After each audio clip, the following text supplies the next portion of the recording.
Layers of the digestive system. Well, we have mucosa, and that's what we're looking at in a colonoscopy here. There's a little polyp, not a good sign. Submucosa is the middle layer. It's kind of the brain of the gut with blood vessels, collagen fibers, nerves. Muscularis. Some places have, ooh, look at this. You can see blue light. Look at the surface of that polyp. Not good. Indicates possible cancer. Serosa is the superficial membrane, includes the visceral that surrounds organs. The peritoneum is really two membranes. Yeah, there's a parietal, which lines the body cavity, kind of on the outside in a sense. The visceral covers the organs, and there's this lubricating fluid between the two. Now the greater omentum, which we're seeing here, is a folded sheet of peritoneum that covers the colon, the small intestines, and it contains the adipose. So this is where we get that beer belly. But there are also lymph nodes for fighting infection. Mesentery, it binds the lower part of the small intestine to the abdominal wall. Doesn't show up well here, a little bit there. Peritonitis, if we get inflammation or infection of the peritoneum, that can happen from a perforation such as a gunshot, stabbing, or surgical procedure. Microbes are going to infiltrate the peritoneum, and it's life-threatening. You don't have long unless it's a very slow leak, such as from appendicitis. The buccal cavities, we call that for a dentist, but most of us call it the mouth or oral cavity. The hard palate has palatine bones underneath. The soft palate's the muscular region with the uvula. So when we swallow, that soft palate is going to drop and cover the nasopharynx, so that way we don't inhale our food. Salivary glands, parotoid, which gets infected in mumps. Sublingual, lingual meaning under the tongue. Submandibular, under the jaw. So mumps, we don't see that very often because we have this measles, mumps, rubella vaccine, MMR. But it may cause sterility in young males, so we'll make sure and vaccinate those children. The tongue is involving extrinsic, so muscles that attach to bones outside the tongue, and intrinsic, there's attachment in different directions, so the tongue has great mobility. Underneath is the frenulum, which you can't see in this picture very well, but you've seen it before. You lift up your tongue, and there's a little tissue there. If it's too short or if it's too stiff, then there's some speech impediments. And it can be cut surgically. Papillae, these are the bumps. We've all seen these on our tongue.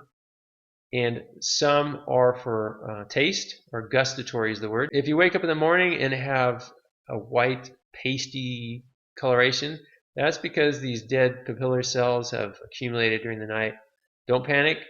After you have some breakfast or drink some water, generally it's washed away. It's not a sign that you're going to die or something. Okay, teeth. We look at the velar bone that forms the socket, and the gum tissue or gingivae is going to cover it and forms the sulcus, which we get a good view of here. So here's the sulcus.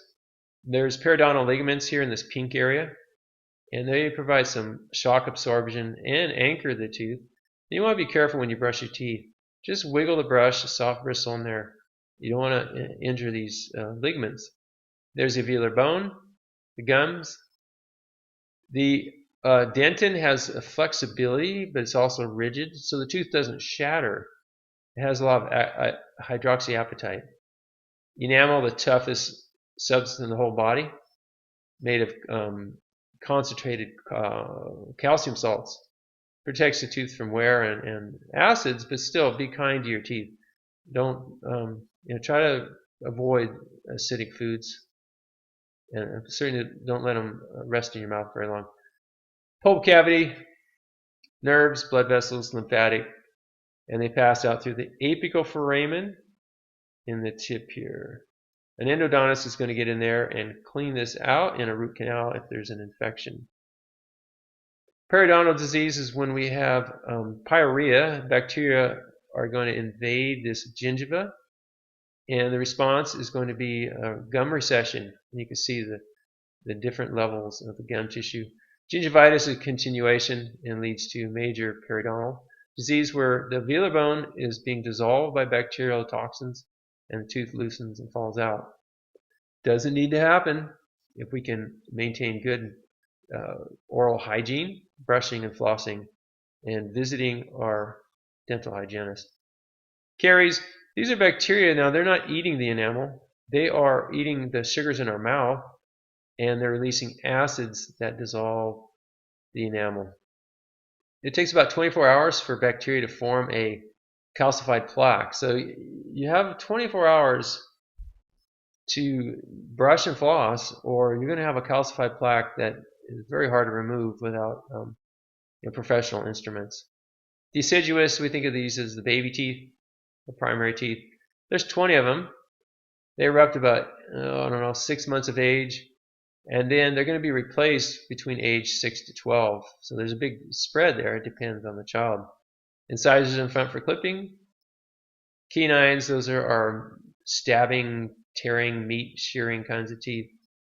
And the premolars, molars mostly for grinding. Third molar, some people have space in their mouth, but others have impaction, and that wisdom tooth has to be extracted.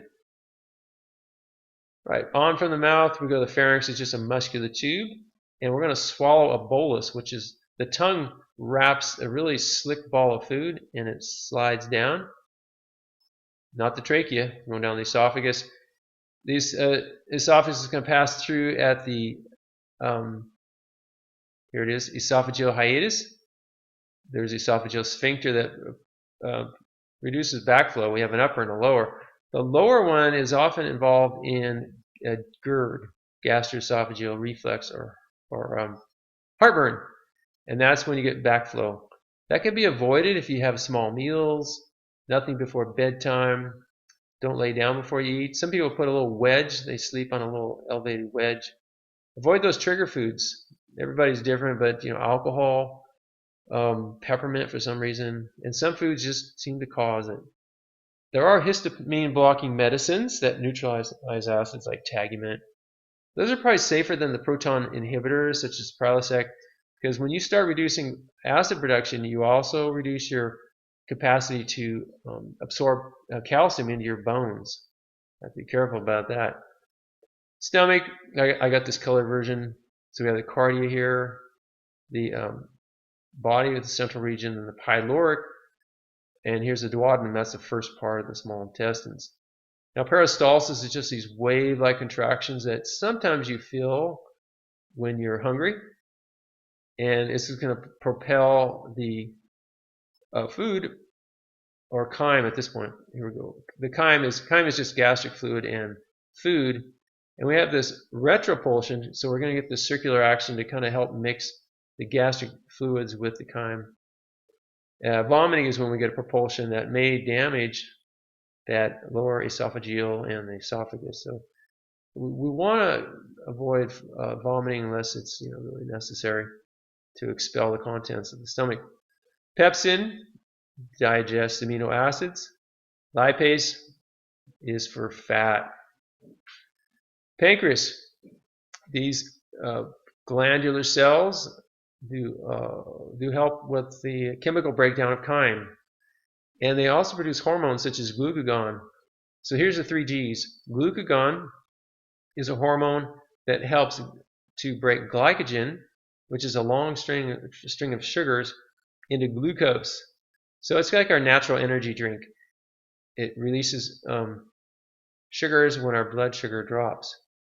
Acute pancreatitis is often involved with heavy alcohol abuse, and the problem is it's going to cause the pancreas to produce trypsin and kind of digest itself.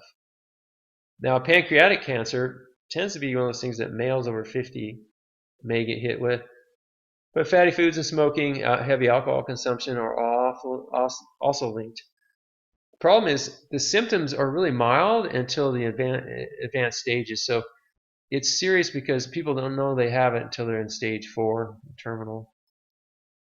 Hepatocytes, the major functional cells, are going to secrete bile, and it flows into the gallbladder. So we get this surge of emulsifying bile when we eat a fatty meal. Mentioned blood glucose and glycogen. So here's our natural body's energy drink, along with the pancreas. Anytime we get low blood sugar, don't reach for that energy drink. Let your body break glycogen into glucose. Yeah, it can do that really quite well. Amino acids are turned into energy, which we don't want to do. So you never work out and drink protein beverages because that just produces this toxic ammonia. So drinking water is probably the best thing during a workout.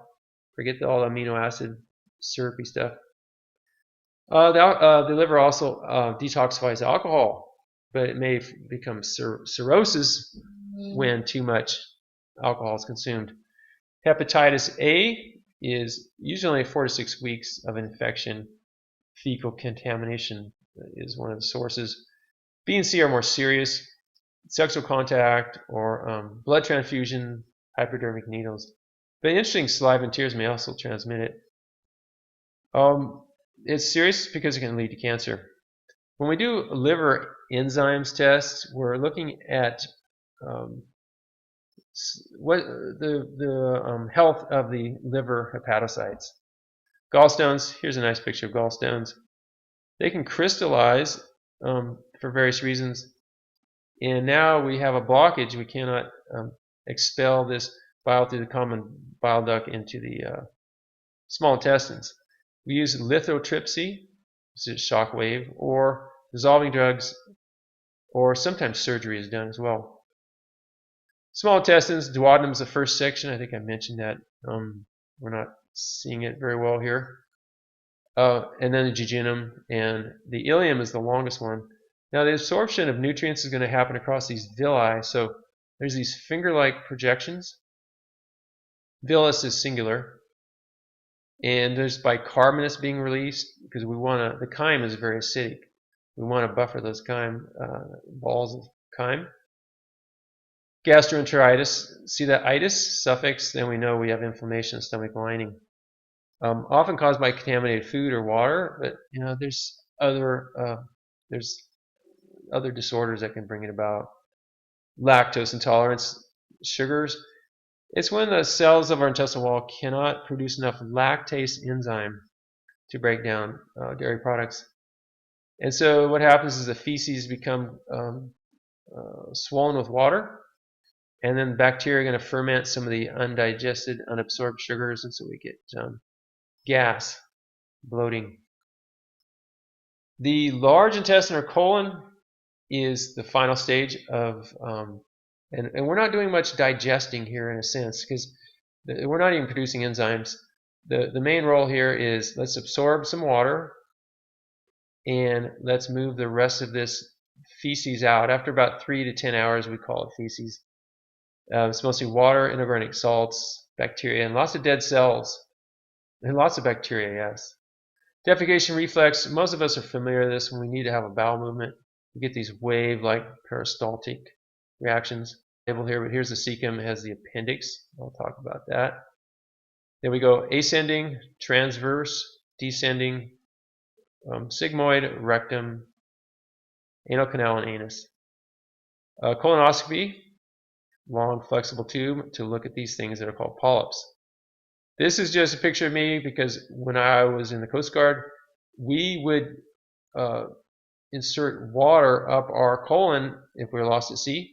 And salt water, we could live off salt water because our colon was so good at absorbing water. It'd pull the water right out of the seawater. But there's better methods than that nowadays.